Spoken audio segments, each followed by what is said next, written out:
Hi, I'm at the Presbyterian Church, as I told you I would be, and looking around the cemetery, I've just got a real cool tour from a guy who's pretty much, it's his hobby, and he loves cemeteries as much as I do, I think almost as much.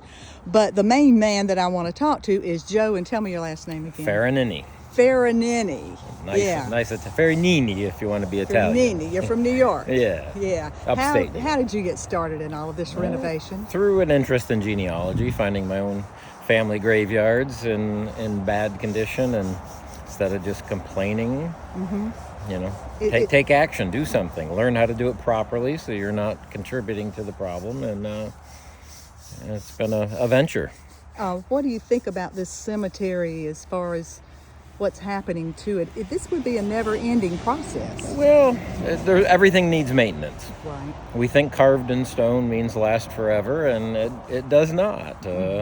If you don't maintain your house, it's going to fall apart. If you don't maintain monuments, they will as well. Most of them are more than one piece, and they're basically a construction held together with mortise and tenon, sometimes with pins and other methods.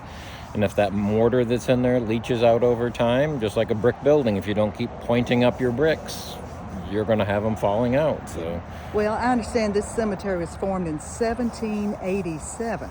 Yes, that goes pretty far back. That goes way back, and the stones we're working at are roughly the 1850s mainly at this point. There are some earlier ones we will be addressing, but these were some safety concerns. And this one monument, I think, is 1826. That's got the fence around it to keep people away almost, because it's in fragile state. We've cleaned it, and we have to do some pointing on it and get it back to a stable. It's a very constructed, multiple piece monument that's in need of some help. This one that Jim is cleaning now is a much later one, and it's in good condition, needs a cleaning, but it's still a little bit unstable, so we're going to secure it to the bases so it can't fall off. He's spraying a solution on it. Yeah, so we're using what we call as a biocide, or a biological solution. It's called D2. It's been around for a couple of decades now, formulated to clean basically a biological, whether it be moss, lichen, algae, mildew. It will kill all those things that are attached themselves to the monument and making them illegible, and sometimes doing physical harm. So it's a safe product. It's been out, was tested very well independently, and proven to be one of the best products that does the best job and does the least amount of harm. And there's been a lot of good intentions, and different products been used, whether it's something from the grocery store or the hardware store that can do more harm and actually cause the erosion to accelerate and do damage. So they may make them look better immediately, but if you're destroying the stone so your grandkids can't read it, why would you do it? That's the point. Yeah. We want to preserve them, and sometimes it just takes a little more effort in planning, making sure you have the right materials and tools to do it safely. Well, there's a lot of history here in this cemetery. It is. It's a great cemetery. Great cemetery. We're just uncovering, trying to figure out the facts of the infant mortality. We've got a stone where this girl wasn't even a year old, but we can't find any record. We can't find the rest of her stone. It's broken. It's here somewhere, but we're not able to uncover it. Wow. One of the other ones, it's a cousin, I believe, another little 4-year-old that had this beautiful cradle grave that was completely underground. It is sunken over time, and now I've reconstructed. If you want to take a picture of that, absolutely, it's over here. So this was our big discovery yesterday. Oh wow! We thought we were dealing with just a simple headstone on a base, and it turned out to be a headstone on a base on another base with side rails and a footstone. So it creates this cradle, a very Victorian concept with monuments, an easy way to maintain your grave. They would plant flowers when the family still did the maintenance. It wasn't it was before what we call perpetual care, where everybody's mowing the lawns and taking care of it. The families would come out and plant and maintain it themselves. So how old is this grave? So this grave is 1891. Oh goodness! Look what you've restored it to. It's all bright. It's little Mary Amory, daughter of S.L., which is States Lee, and Mary Amory Baynard, who died December 14th, 1891, aged 4 years and 9 months. And I love the symbolism they use. Here's the little girl. She's still a bud. She hasn't bloomed into a flower, and the stem is broken, which means her life's been cut short. Oh, wow. So they use a lot of symbolism to reflect It's a their long feelings. time ago. What do you think she died of in that time? Her mother had died like 2 or 3 years before, so I'm not sure. Yeah.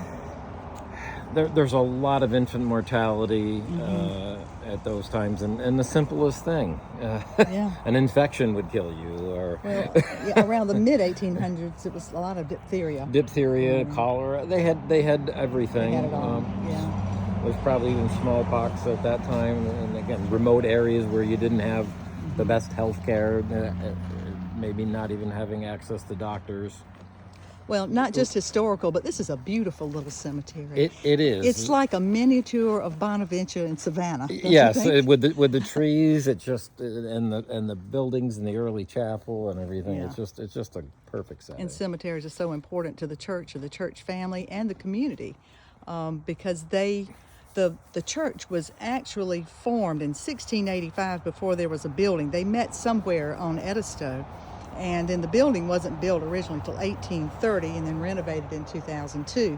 And so there's a lot of history to the building as well. And then they have, service buildings over here that function as offices and halls There's and a fellowship child halls. care, They have a daycare, preschool. yeah. They do a food pantry and They do. fresh express, bringing produce to the island. They do. And in keeping with the changing times in death care, I mean, we're not all burying these days. Most people are being cremated.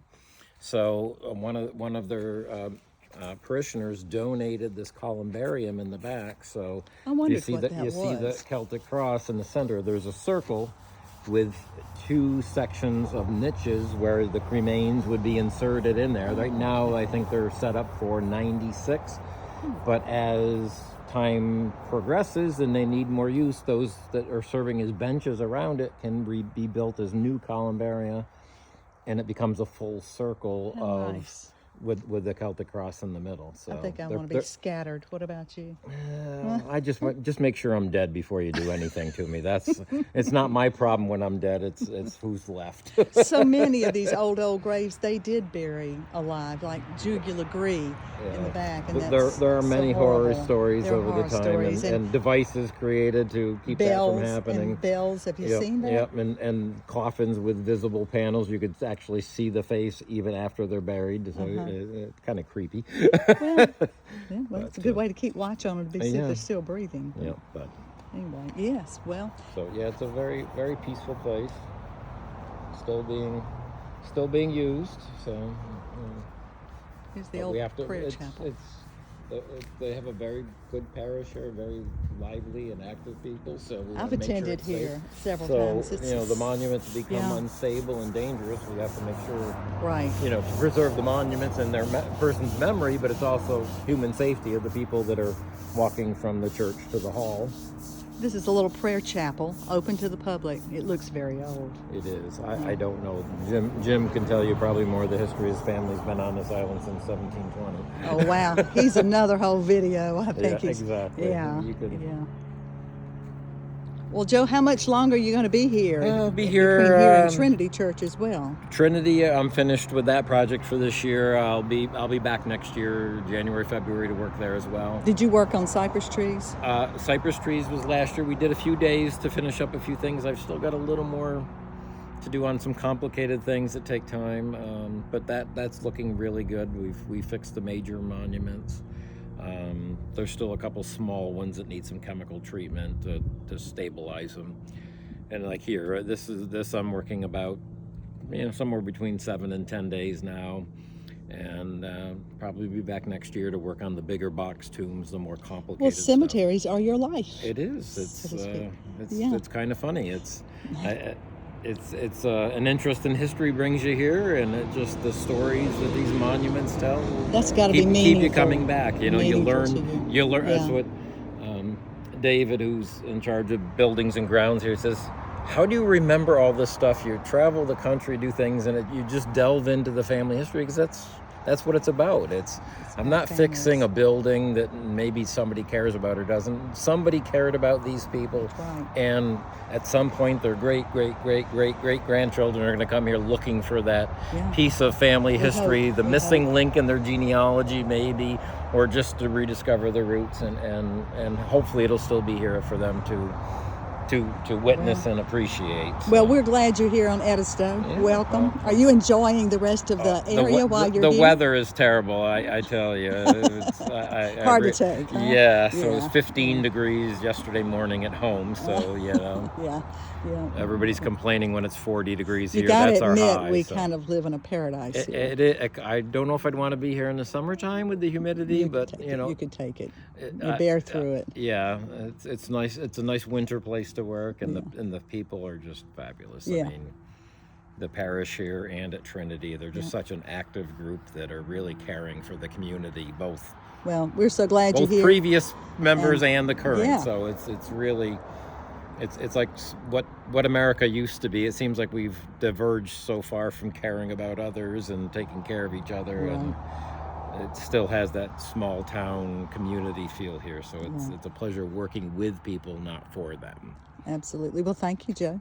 Thank you for You're welcome. sharing all with us and talking to us, and good luck on finishing up here. Yeah. And stop by anytime and see the progress. I will. Thank you. You're welcome.